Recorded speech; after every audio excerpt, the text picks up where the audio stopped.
Good morning, Professor Brandon and Professor Betzel. As you guys know, my name is Alexandra Moya, and this is my Professional Growth Journal number 2. So, as I stated before, here's a little bit more of information about my career background. I taught second grade for about a year, and then I taught first grade for 2 years. Last year, I made the switch to K through 5 computer science. So, what that means is I see all students, one of each grade level per day, for about an hour, and I'm currently in the process of getting my master's degree in education with my special education endorsement.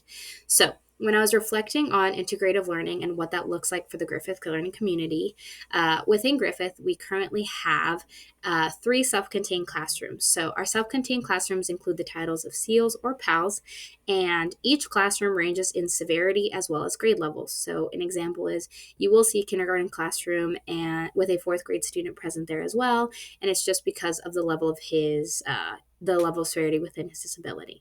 But every single teacher is striving to find the least restrictive environment in every single opportunity, and we are striving to create a very integrative learning within Griffith.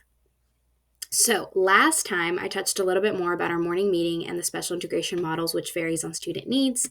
We started that full swing this quarter, so there's a lot of new information about what that looks like. So, special integration, the special education teachers, the self contained teachers, will select a class for students to join during that class's specials time. So, these are teachers who have effectively created a good classroom environment for all students to come and be a part of. So some will come with an aide, some will come without an aide, but within a small group. They come once a week with that class and they collaborate with peers within the same grade level. So it is really based on behavior and cognitive ability, but the students come with a pass, like those ones labeled above, and on it, it labels teacher's name, teacher's room, their purpose, and then it does have information on the back if a teacher was to encounter the student and they were lost. But they will stay that entire class time. They will walk back to their class when that time is over, and it's really to practice following the same classroom expectations on their peers, and they can participate either in the same classwork or modified classwork. So this is the same classroom that is used for the morning meeting integration model, and they follow very similar procedures, or if not the same procedure.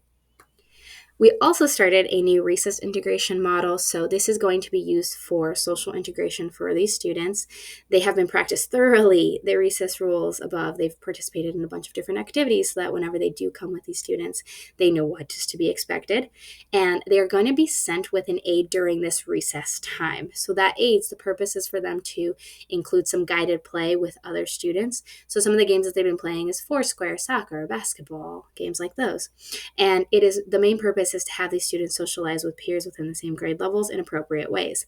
They also include a recess schedule for these kids, and then they also have a visual choice boards for the students as well, for the students that are nonverbal.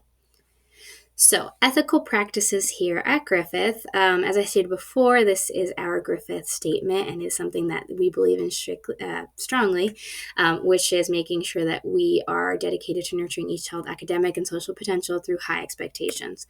That being said, all special education teachers, including all teachers in general who work with students of exceptional needs, are guided by the Council of Exceptional Children, following the same ethical principles, the same practice standards, and professional policies in a way that respect all of our students' individual needs and characteristics. So, last time I did this ethical practice journey part of our learning journal. I said one of my strengths was maintaining high expectations, respecting their dignity, culture, language, and background. This is something I will continue to do every single time. But one of the weaknesses I really wanted to strengthen was developing relationships with their families. So that included going to more IBP meetings, doing check-ins, progress reports, things like that. This is currently how I've been doing. This is my update. So far, I've participated in 5 IEP meetings. I'm able to tell their parents about their students' goals, whether they're meeting it or they need a little bit more practice. I've also translated 4 parent-teacher conferences for various students. I do speak Spanish, so it's awesome to be a part of these meetings and being able to interact with their parents in their first primary language. I've also made 10 positive phone calls home for these students.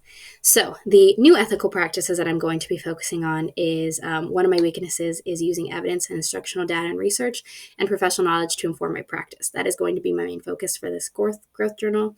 And one of the strengths I do believe that I have is neither engaging in nor tolerating any practice that harms individuals with exceptionalities, especially as they're starting to integrate more within my classroom. So, evidence-based practice. I have learned so much about this during this class. So, one of the biggest things I learned about during this class time is explicit instruction. So, for the writing block, I was trying to teach explicit spelling instructions. So, having the students use scaffolding and supporting their foundational writing learning until they had that target skill to be executed correctly and independently. So that means another evidence-based practice I used was using sentence frames to jumpstart their writing lesson, and I taught that throughout a specific lesson. So, another evidence based practice that I focused on for this lesson was peer to peer interaction.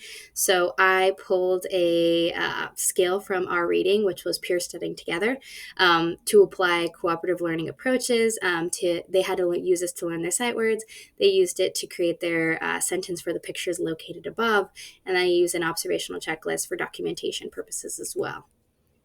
I also make sure that I include visuals everywhere. This is something I actually started doing prior to this classroom just because I was an ELL learner myself, and I know the value in having visuals in every learning opportunity. So these are some of the ones that I've been using so far.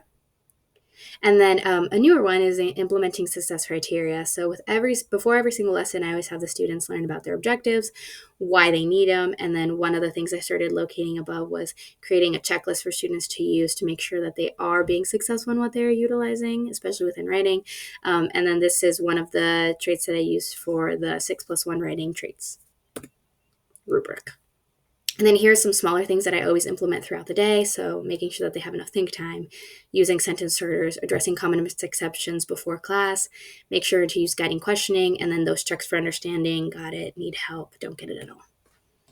So high leverage practices. This is something that I focused on strongly throughout this last growth journal. So co-teaching, as I stated before, I always work with the student's general education teacher to collaborate and integrate any skills the students may need during my specials time. So I usually align to their science or social studies curriculum. But since we are starting to implement more students for the integration learning and having more students that are from self-contained within my classroom, I do plan on implementing a new co-planning tool. So that is making sure that I am planning with the self-contained students and I plan for integration within that schedule. And then here are my references below, and I hope you have a great day. Thank you.